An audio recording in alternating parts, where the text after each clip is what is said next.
Hello everyone, आज हम BSc second year math paper second major minor elective जो तीनों के लिए होता है उसका यूनिट फर्स्ट का चैप्टर सेकेंड देखने वाले हैं, जिसमें एक प्रमेय है हमारी। इससे पहले हम काफ़ी प्रमेय कर चुके हैं जो कि इंपॉर्टेंट थ्योरम्स है, तो आप उसको जाकर देख लीजिएगा। आपके पॉइंट ऑफ व्यू से जो इंपॉर्टेंट है मैंने वही करवाई है, बाकी अदरवाइज हमने स्किप कर दिया है। तो प्रत्येक एक दिष्ट हासमान अनुक्रम जो नीचे की ओर परिबद्ध हो अभिसारी होता है। इससे पहले वाले वीडियो में मैंने आपको बता दिया है एक दिष्ट वर्धमान हासमान एंड अहासमान अवर्धमान किसे कहते हैं। अब इसके बाद इसको अथवा में हम इस तरह कह सकते हैं एक अवर्धमान अनुक्रम जो नीचे की ओर परिबद्ध हो अभिसारी होता है। तो ये हमें प्रूव करना है। तो इसके लिए अब हम प्रूव करेंगे, तो लिखेंगे माना एस एन जो n = 1 से इन्फिनाइट तक है, वास्तविक संख्याओं का एक दिष्ट हास मान है। एक दिष्ट हास मान अर्थात यानी एस एन क्या होगा, बड़ा होगा एस एन प्लस वन से, एस एन प्लस वन बड़ा होगा एस एन प्लस टू से, देयरफॉर ठीक है n बिलोंग्स टू n है। ये इसको हम इक्वेशन फर्स्ट दे देंगे। इसके बाद माना एस एन n = 1 से इन्फिनाइट नीचे की ओर परिबद्ध है। जब भी हमारा जो अनुक्रम हाश मान होता है, आपको यहाँ पे हाश मान या फिर आवर्धमान वर्ड दिख जाए तो आप मान लीजिएगा वह नीचे की ओर परिबद्ध है।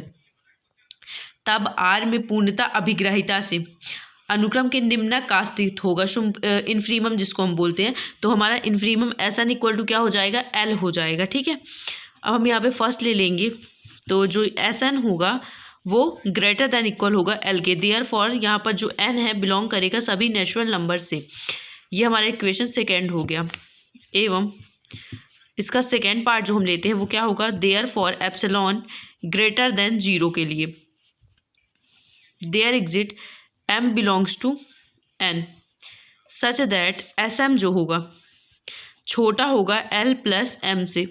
ये हो गया हमारा इक्वेशन सेकेंड। अगर हम l में कुछ भी जोड़ देंगे तो क्या हो जाएगा, बड़ा हो जाएगा हमारा sm से। तो अब हम क्या करना है, अब इसके बाद हम ले लेंगे देयरफॉर s1 जो है बड़ा होगा s2 से, s2 जो है बड़ा होगा s3 से, सो ऑन। और ये हमने कहा लिया यस n जो होगा वो क्या होगा, बड़ा होगा एस एन प्लस वन से। ठीक है, ये हमने लिया इक्वेशन फर्स्ट थे, तो यहाँ लिख देंगे यूजिंग फर्स्ट। हमने यहाँ पे फर्स्ट का यूज़ किया है। देन इसके बाद एप्सिलॉन जो है हमारा वो क्या है, ग्रेटर देन है 0 से।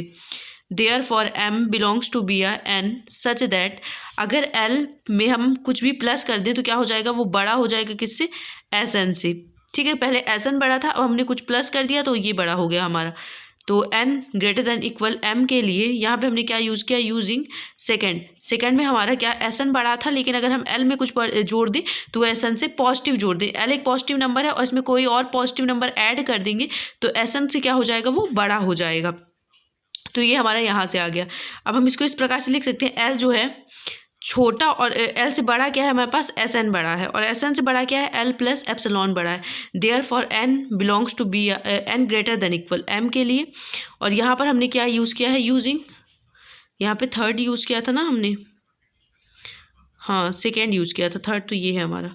यहाँ पे हमने क्या यूज़ किया था, थर्ड यूज़ किया था, ये l प्लस m वाला, और m की जगह हम एप्सिलॉन ऐड कर दिया था। और यहाँ पे हमने इक्वेशन सेकेंड यूज़ किया है। ठीक है, सेकेंड में जैसे हमारी ये l से बड़ा क्या था, एस एन बड़ा था, और यहाँ पे हमने भी देखा कि एस एन से बड़ा क्या है, l प्लस एप्सिलॉन जो है एस एन से भी बड़ा है।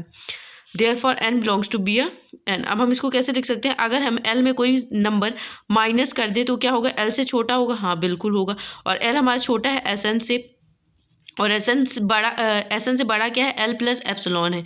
यहाँ पर भी क्या रहेगा हमारा n greater than equal m के लिए रहेगा। ठीक है ना, हमने कुछ नहीं किया, हमने बस क्या किया है, l में कोई पॉजिटिव नंबर घटा दिया है तो क्या हो जाएगा, ये छोटा हो जाएगा। और यहाँ पे हमारा l जो है पहले से एस एन से छोटा है, और l में अगर हम कुछ जोड़ दें तो एस एन से बड़ा हो जाएगा। अब हम इसको डायरेक्टली लिख सकते हैं, therefore mod of l minus S N minus epsilon, S N minus L जो होगा छोटा होगा किससे, एप्सिलॉन से। Therefore n greater than equal m के लिए। अब हम यहाँ लिखेंगे ये किसकी ओर अभिसारित है, चूँकि जो हमारा ये एस एन है, n = 1 से इन्फिनाइट तक, ये हमारा क्या है, एस है, तो ये कहाँ है, l की ओर अभिसारी होगा, l की ओर अभिसारी अनुक्रम है, अभिसारी अनुक्रम है। और अतः ये क्या होगा, नीचे की ओर परिबद्ध होगा। प्रत्येक एकदिष्ट हासमान ये क्या है, एल की ओर अभिसारी अनुक्रम है। तो हम अब नीचे यहाँ पे एक लाइन ऊपर से कॉपी कर देंगे, प्रत्येक एकदिष्ट हासमान अनुक्रम जो नीचे की ओर परिबद्ध हो अभिसारी होता है, ये आपको लिख देना है। आई होप आपको ये थ्योरम समझ में आई होगी। ये सारा एनालिसिस है और एनालिसिस ऐसे ही चलता है, ठीक है। तो मुझे भी एक बार में समझ में नहीं आती, आपको एक आध दो बार इसको देखेंगे तो आपको आ जाएगा। ओके।